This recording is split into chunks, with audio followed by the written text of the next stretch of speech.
In this video, we're breaking down how to play like a Division I middle hitter. Let's get right into it.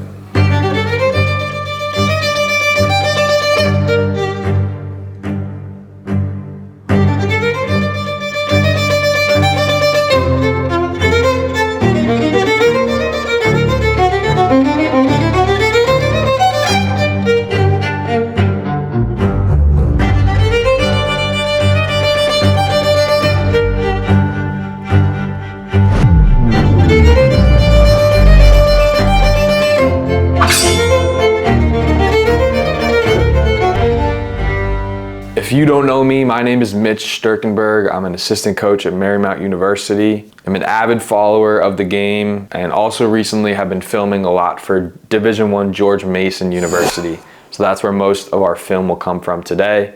If you're a fan of the Patriots or Division I volleyball, or just here to learn something about the middle position, you came to the right place. In this video, like the title says, we're gonna make you a better middle hitter in all aspects of the game, right? This is one of my first ones about middles at the Division I level. So it's gonna cover a variety of topics, and those 5 topics will include the following things. Number 1, efficiency. Being efficient in the middle. If you wanna play at the next level, you have to hit a high percentage and put the ball away. Number 2, eye sequencing. It's a part of blocking where you have to know the order of operations for your reads, who to go to, when to go to, and where to look at in order to make those decisions. Number 3, when to commit versus when to react. I see a lot of middles at the younger levels just committing to their middle every single time. While sometimes it can be the right strategy, it's not always the best to go, depending on the situation, so we'll break down that further. Number 4 is turning and hitting cross body. You have to be able to hit that shot to zone 1 and do it efficiently as well. And number 5, blocking pin to pin. It's a staple of the middle position is getting out there and blocking and helping your pin blockers so they're not on an island one-on-one. So let's dive into some film and break down some of these concepts further.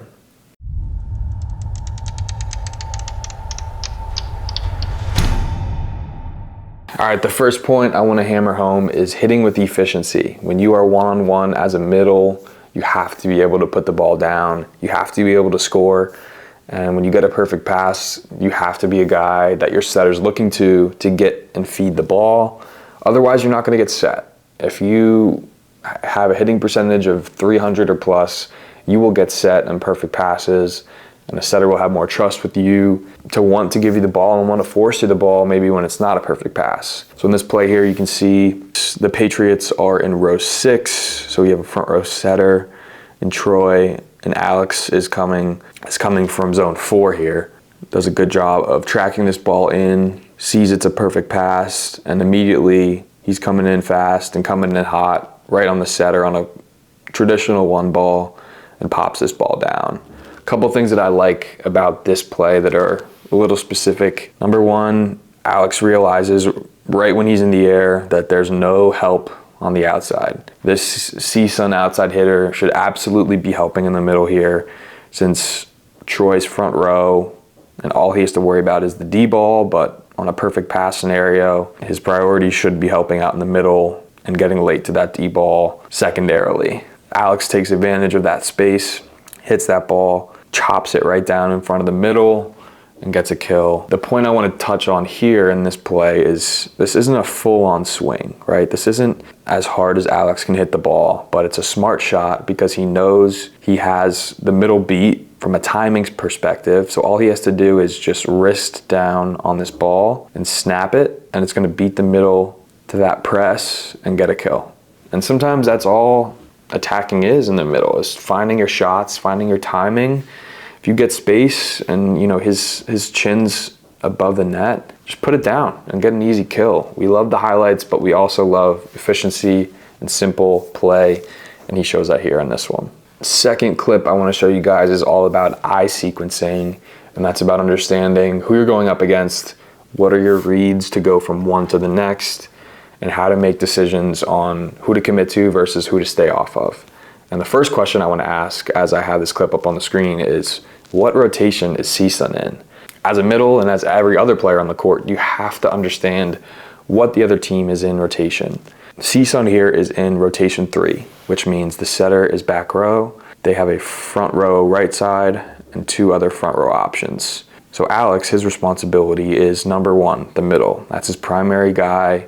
Secondarily is number 2, which is the back row outside hitter, who will probably be running the bick here. Understanding that pre-serve, it's a necessity to do that because you can't eliminate guys if you don't know who you're going up against, right? If you don't know if the setter's front row or back row, you don't know if you can eliminate him. If you have 2 hitters or 3, if you have an outside hitter on the right side who could come around for a front 2, like a lot of things you have to be aware of. You have to know your rotations. You have to know where everyone's coming from and where they could go. We get a perfect pass here from the outside, and Alex is not committing to this middle. He knows this setter's back row, so he's not committing to the setter either, but the middle comes directly to him. So it allows him to stay put and watch the setter, and he waits until that ball's set, takes a shuffle step left, and puts up a good block, and CSUN hits this ball out of bounds. I would like to see his hands a little bit further out. You know, I think if he gets his hands a little bit further out of his shoulder line, he probably gets a block here.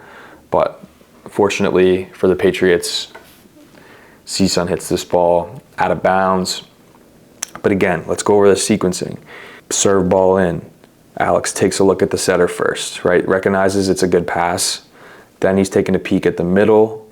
Knows he's coming right in on his line, so he stays put. Alex knows his secondary option is that bick. He sees him coming around, so he waits, takes a shuffle step, and puts up a good block.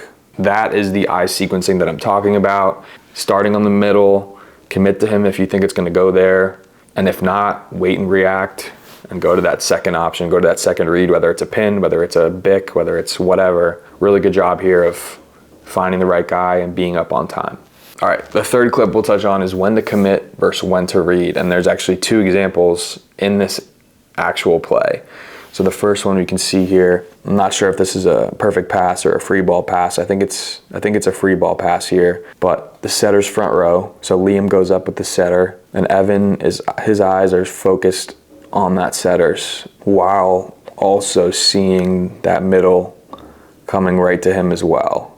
One thing I like that he does is once he sees that ball in front of him, he gets a really wide base on his arms, which forces that tip. And then he doesn't give up on this play. Even after that block, he puts a touch on, which saves this rally and extends it even further. So let's go back to the beginning here. Perfect pass, right? Pinching on that inner step towards the middle, which the timing of that pinch step is everything. If Evan pinches now, right, that setter's going to be able to see that and see the middle move, and he probably gets a one-on-one to the outside. But moving as late as he did, when the setter's solely focused on that ball, is when you have to move, because then they can't tell where you're going and they can't find the one-on-ones. So Evan does a good job of moving late, seeing both setter, ball, and hitter in that triangle, and being up and on time, and then making that touch here. After that touch, this rally keeps going here, and CSUN gets another perfect pass. And in transition, this middle for CSUN, Stillian does a great job on the other side, seeing the ball and immediately getting into his push 1. And this is a much better set and puts this ball away. On the second ball here, when you get back-to-back perfect passes, I think that's where the commit comes into play a little bit more, right? Evan's got to see that he's running that push 1 and take that shuffle step a little bit earlier so he can take that away. Right here, he's taking up space, but he's not taking up anything from his hitting approach. When you run a push 1, that ball comes outside of the block. So if you stay stationary as a blocker, you're not going to touch it. So instead of focusing so solely on the setter here, he probably should have paid a little bit more attention to the middle, which would have forced him to take that shuffle step right and get a piece on this block.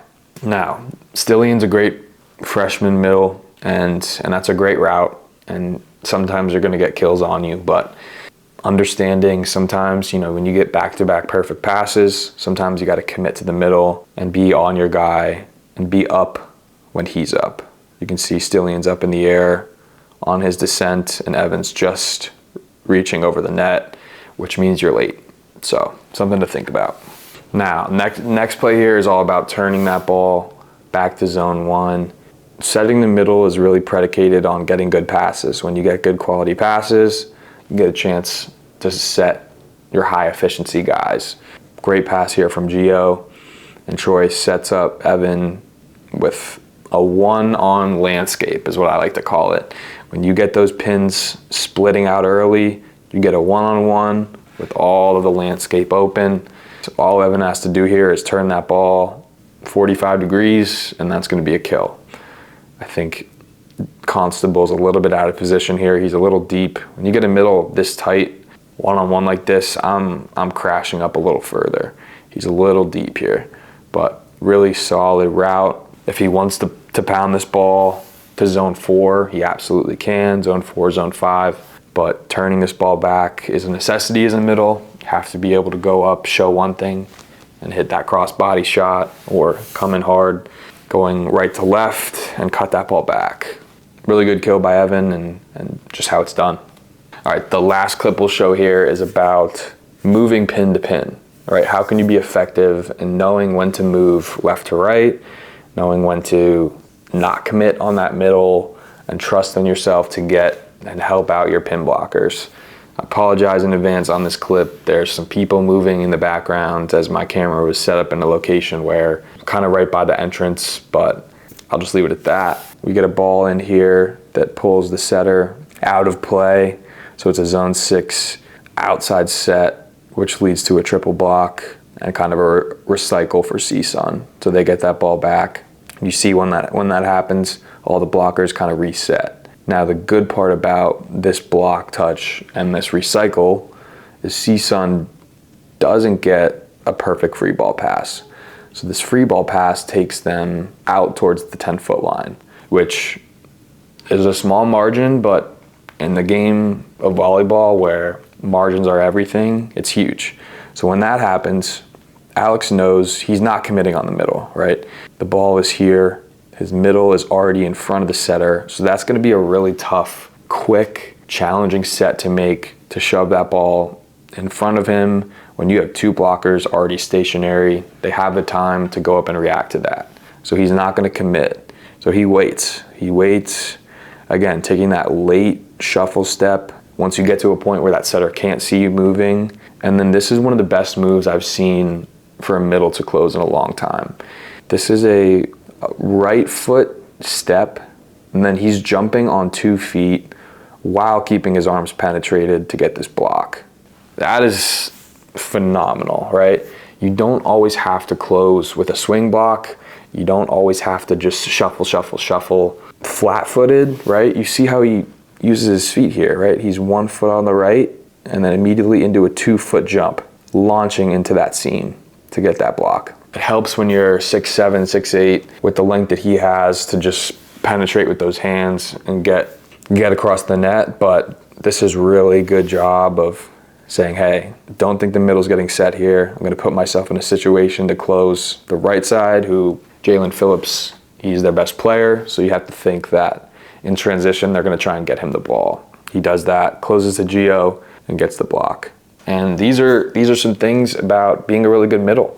You have to hit smart, you have to close pin to pin, you have to hit cross body, you have to know when to commit versus when to react. And all these things go a long way in helping you in your middle game to develop and be better at the position.